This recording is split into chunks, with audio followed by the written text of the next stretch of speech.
Ernest, I don't know if you remember this, but there was a short time, I don't know, 5-6 years ago, when I was considering getting a graduate degree in history and was going to focus my research on the impact of Lear's work on the civil rights movement in the 70s and how his characters exposed the racism, the classism, the sexism and discrimination in our society and created learning moments around them that used humor in a unique and effective way.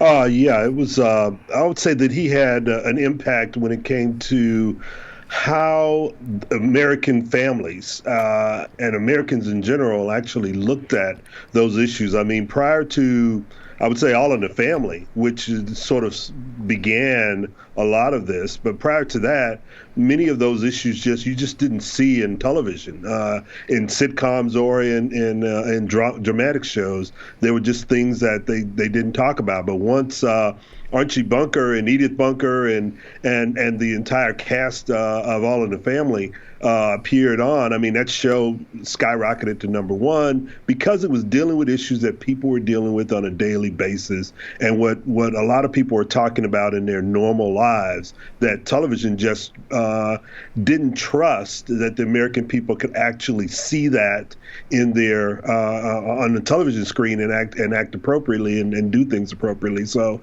I mean, for that reason alone, I think Norman Lear had a powerful impact on American society and how we see ourselves, in particular during the 1970s and 1980s.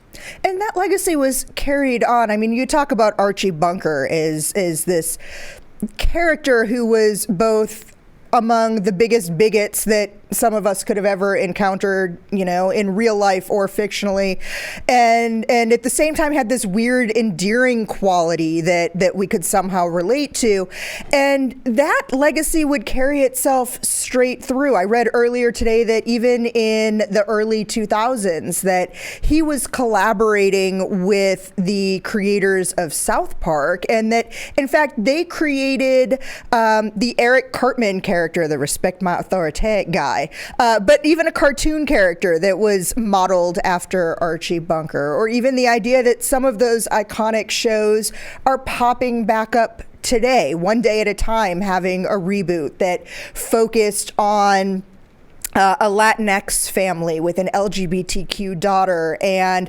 Grandma was always in the picture in that program. Rita Moreno starring in that role. And in fact, I even read today too that there's an expected reboot of Mary Hartman, Mary Hartman.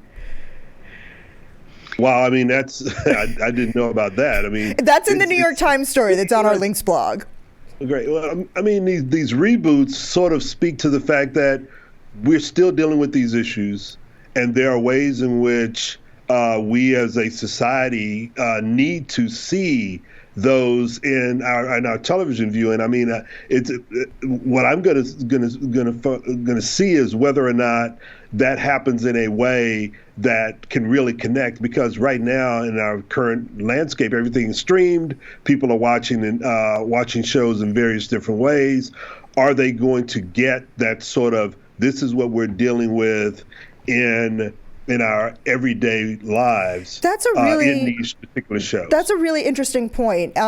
Kathy, when we talked about that idea in the 1970s, everybody would watch that same episode of Good Times that may be focusing on issues of poverty and discrimination. Seeing that episode in real time on TV that night, perhaps talking about it the next day. Some of these reboots and streaming may not maybe have some of that same kind of impact that comes from the collective experience?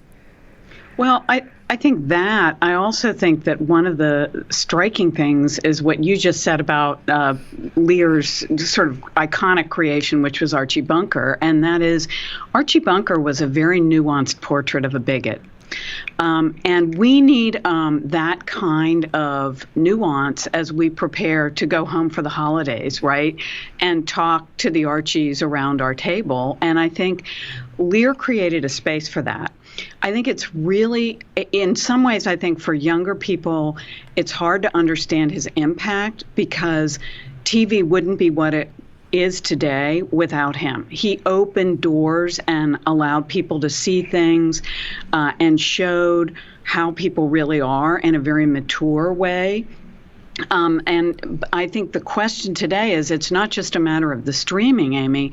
It's a matter of, in an era of social media, when it's so easy to throw pot shots from a distance and not know the people you're attacking, or not try to know the people you're disagreeing with.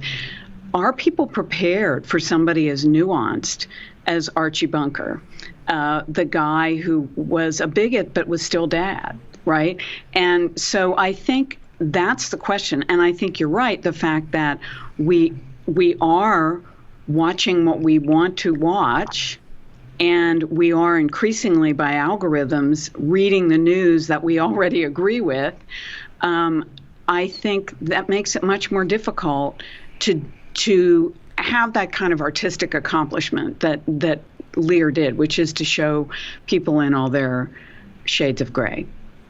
Yeah, and I think that that's something that he really added. I mean, when you look at his shows, he was able to sort of present, this in particular, he was able to present African Americans as a non-monolithic community. I mean, you had Good Times, which showed the poverty and the discrimination in housing projects, but then you also had The Jeffersons, on the other hand, which showed the success and what can happen when African Americans are given the opportunity to be able to be successful small business owners, and how that can help propel them. And then you had Sanford and Son, which showed another aspect of African American life that actually intermingles not only with white society but also with Hispanic society and others. That was one of the things that he brought in, is that, you know, the United States is a microcosm of all of these communities and all of these cultures and social and ethnic groups. And it's difficult to see that in today's television, because people have the ability to be able to go into their own little rabbit holes and stay there and not see what all of that is, and how the country is actually not this monolithic group of people, but it's all one thing.